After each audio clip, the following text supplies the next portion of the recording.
El tema que se abordará en esta presentación es la depresión en el adulto mayor como síndrome geriátrico.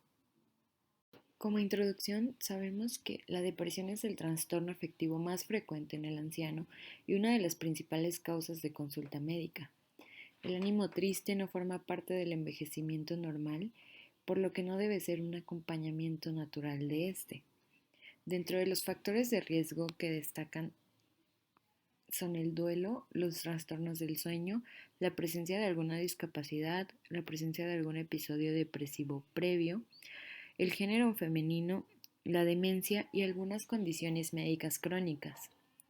La presencia de este trastorno aumenta la mortalidad en este grupo etario, produce un impacto negativo en la calidad de vida y se ha constituido en un problema de salud pública en el ámbito mundial.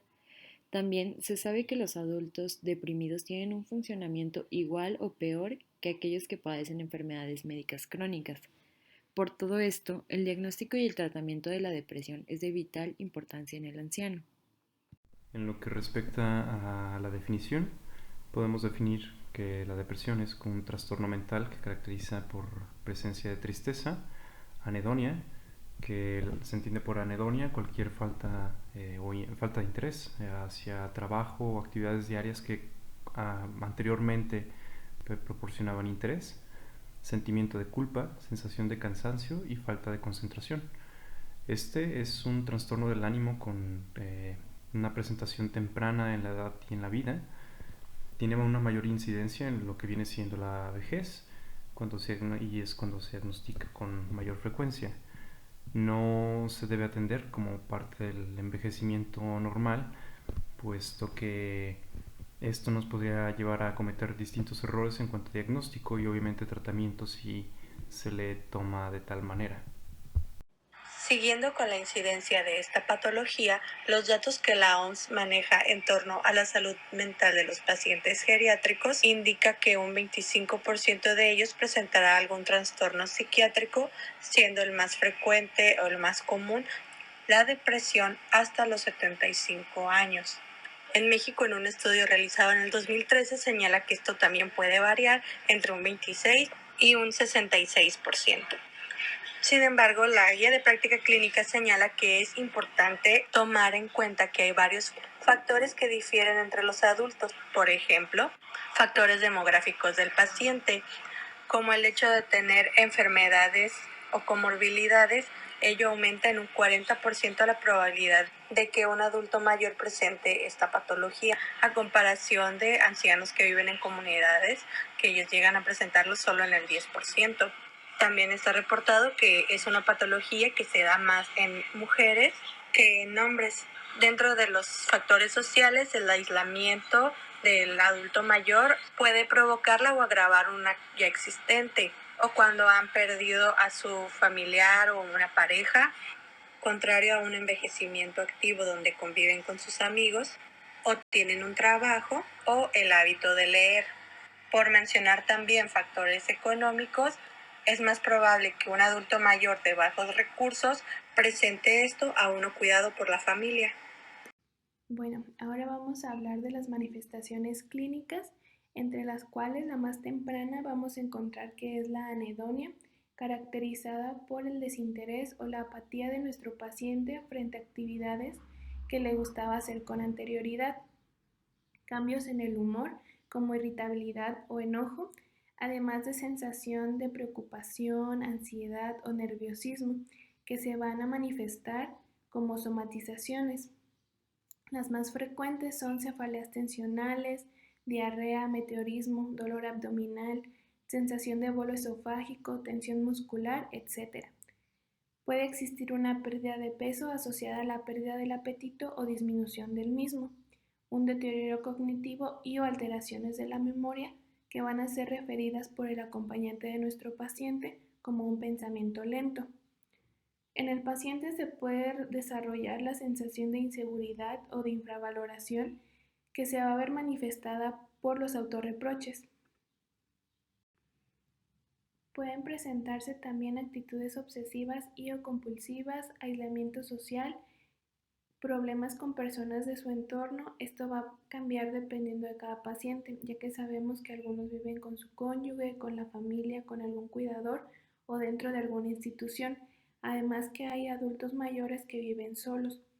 El insomnio tardío, que se caracteriza porque el paciente cambia su hora de levantarse, ahora se levanta mucho más temprano. Y los pensamientos suicidas, que esto nos habla que el paciente ya está cursando con una depresión más grave. En cuanto al diagnóstico de la depresión en adultos mayores, sigue siendo fundamentalmente clínico, el cual se basa a su vez en la anamnesis y la exploración del paciente para identificar los síntomas depresivos. Es importante tomar en cuenta que en el adulto mayor existen diferencias en la presentación clínica en comparación con los adultos jóvenes.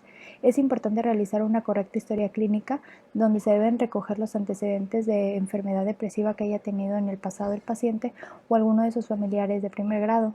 Además de esto, también contamos con diversas escalas que nos ayudarán con el diagnóstico.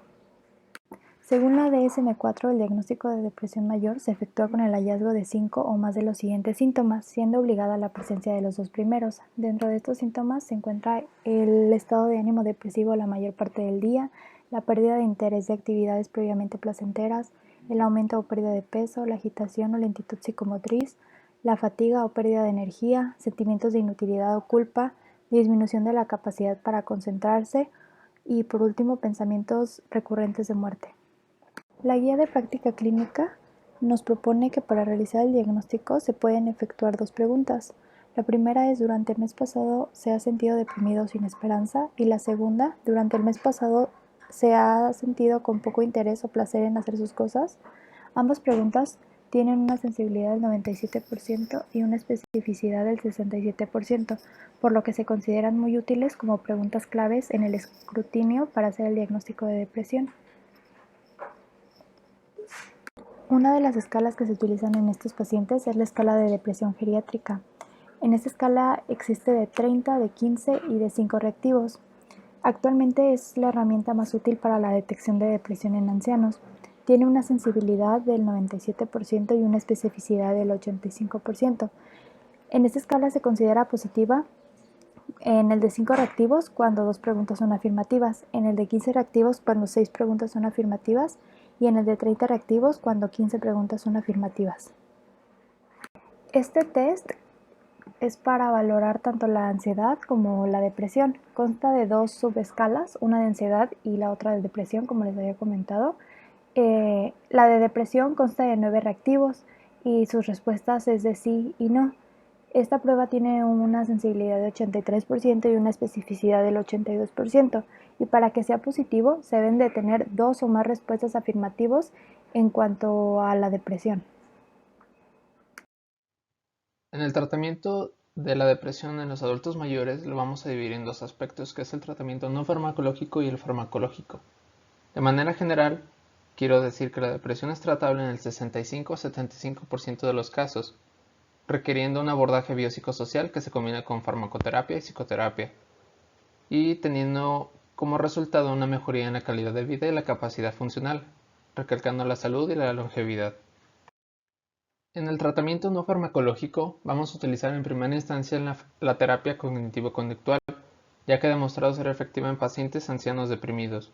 Existen muchas actividades que estos pacientes pueden realizar para mejorar su calidad de vida, como son la musicoterapia, la mesoterapia y la terapia luminosa, entre muchas otras. En cuanto al tratamiento farmacológico, el uso de antidepresivos está recomendado en aquellos pacientes que tengan diagnóstico reciente de depresión persistente, un historial de depresión mayor o que tengan asociación a problemas psicosociales o médicos.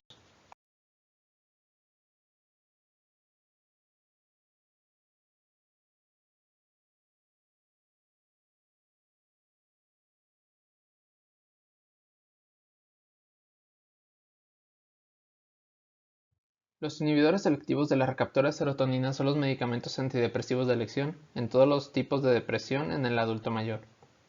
Se conoce que tienen un potencial de sobredosis significativamente menor en comparación con los antidepresivos tricíclicos, además de que son mejor tolerados por los pocos efectos sedantes y colinérgicos en comparación con estos mismos. En cuanto a las dosis iniciales de los antidepresivos, vamos a utilizar paroxetina 10 miligramos, sertralina 25 miligramos, fluoxetina 20 miligramos, venlafaxina 75 miligramos y citalopram 10 miligramos.